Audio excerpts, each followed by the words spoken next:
নমস্কার, পিয়ালির সংসারে আপনাদের প্রত্যেককে স্বাগত।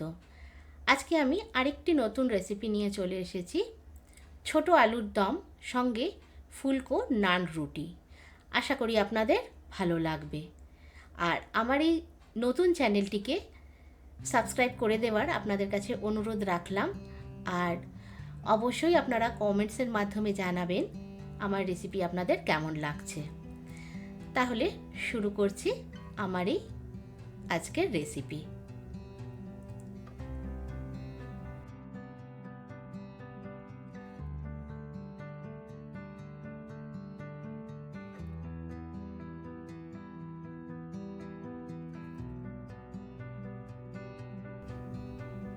প্রথমে একটি বোলে 1 হাতা আটা, 1 হাতা ময়দা, ছোট চামচের 1 চামচ বেকিং পাউডার, 2 চামচ রিফাইন্ড অয়েল, স্বাদ মতো লবণ, ছোট চামচের 1 চামচ চিনি, সঙ্গে হাফ কাপ দই ভালোভাবে মিশিয়ে নিলাম। ভালো করে মিশিয়ে নেওয়ার পর আমি একটু সুষুম গরম জল করে ওইটা মেখে নিলাম। আটাটা ভালো করে যেমনি আমরা আটা মাখি ঠিক ওইভাবেই মেখে নিলাম, তবে মাখাটা একটু নরম হবে। ভালো করে মাখা হয়ে গেলে ওর মধ্যে একটু রিফাইন তেল লাগিয়ে 2-3 ঘন্টার জন্য ঢেকে রেখে দিলাম। এদিকে আমি আলুর খোসা ছাড়িয়ে ভালো করে ধুয়ে কাঁটা চামচ আর উলের কাঁটা দিয়ে ভালোভাবে গেথে গেথে ফুটো করে নিলাম, যাতে তেল মশলাগুলো খুব ভালোভাবে ভেতরে ঢোকে। যেহেতু আমি কাঁচা আলুর দম করব, তাই এই প্রসেসটা আমি করছি। তবে এটা একটু সময় সাপেক্ষ, কিন্তু খেতে দুর্দান্ত হয়। আমি এইভাবেই সম্পূর্ণ আলুগুলো করে নিলাম।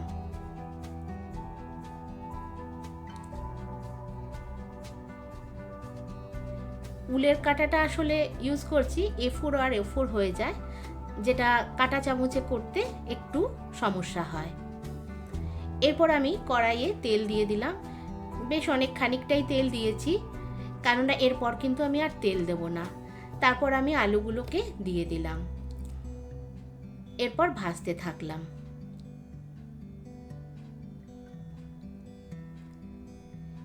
এই সময় একটু নুন, একটু হলুদ আর সামান্য একটু লঙ্কার গুঁড়ো দিয়ে আমি ভালো করে ভেজে নিলাম। তাহলে কালারটাও কিন্তু খুব সুন্দর হয়।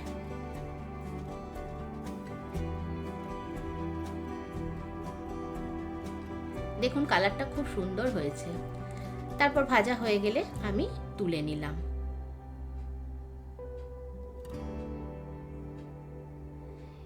তারপর ওই তেলেই আমি কিন্তু এক্সট্রা তেল দিইনি, ওই তেলেই আমি একটু গরম মশলা ফোড়ন সঙ্গে 3টে তেজপাতা দিয়ে দিলাম, এলাচ 2-3টে লবঙ্গ আর দারচিনি দিয়ে তারপর পেঁয়াজটা আমি 3টে ছোট পেঁয়াজ আমি কেটে রেখেছিলাম, ওইটা আমি দিয়ে ভাজতে থাকলাম।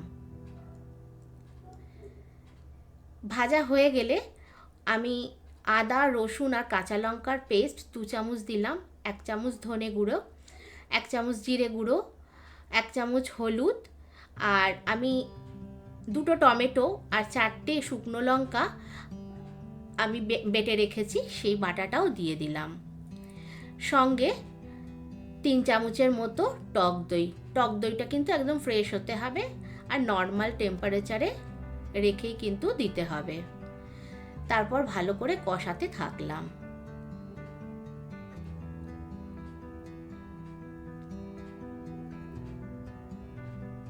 আপনারা চাইলে একটু কালার ইউজ করতে পারেন, তাহলে কালারটা আরও সুন্দর হয়।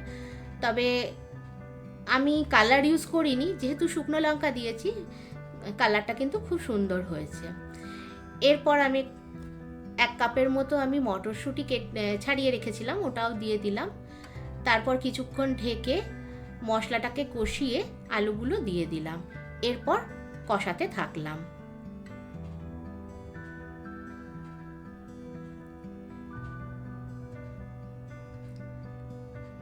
তারপর একটু গরম মশলা আর ধনেপাতা দিয়ে ভালো করে কষিয়ে নিলাম। দেখুন কালারটা খুব সুন্দর হয়েছে। তারপর একটু গরম জল করে আমি দিয়ে দিলাম, যেহেতু কাঁচা আলুর দম, তো জলটার পরিমাণটা আমি একটু বেশি দিয়েছি, কেননা আলুগুলো সেদ্ধ হতে সময় লাগবে, তার মধ্যে নতুন আলু সেদ্ধ হতে একটু সময় লাগে। তারপর ঢেকে দিলাম। 10 মিনিট ঢেকে রাখার পর আমি নামিয়ে নিলাম। মাঝে 1-2 বার আমি নেড়েছি। দেখুন খুব সুন্দর সেদ্ধ হয়ে গেছে, কালারটাও অপূর্ব হয়েছে। এরপর ধনেপাতা ছড়িয়ে গ্যাস অফ করে ঢেকে দিলাম। আমার আলুর দম রেডি সার্ভ করার জন্য।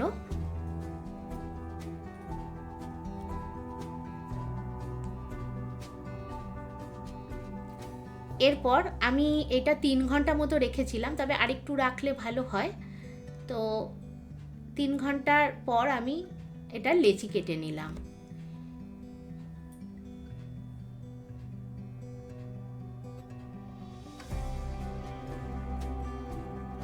তারপর যেমনি আমরা রুটি বেলি সেম প্রসেসে, তবে রুটির যে লেচিগুলো যেমন হয় তার থেকে কিন্তু একটু বড় লেচি করতে হবে, কেননা নান একটু মোটা হয়।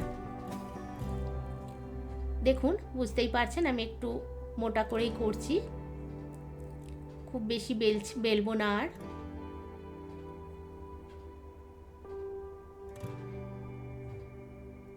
এরপর ওর মধ্যে আমি জল দিয়ে দিলাম, দিয়ে চাটু গরম হয়ে গেলে আমি ওর মধ্যে যে দিকটা জল আছে সেদিকটা দিয়ে দিলাম।